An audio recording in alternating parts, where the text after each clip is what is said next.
Hey everyone, welcome to ClickFix. Today, I'll show you how to find someone's comments on TikTok.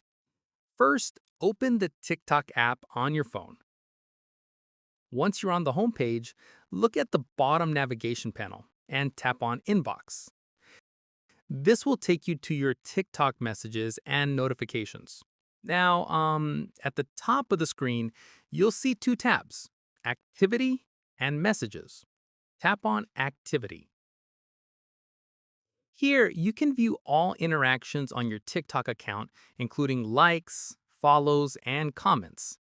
To specifically find comments, tap on All Activity at the top. Then select Comments from the filter options.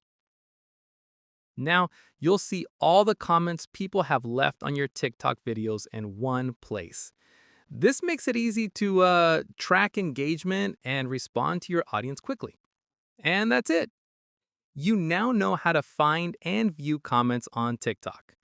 If you found this TikTok tutorial helpful, don't forget to like and subscribe to ClickFix for more how-to guides.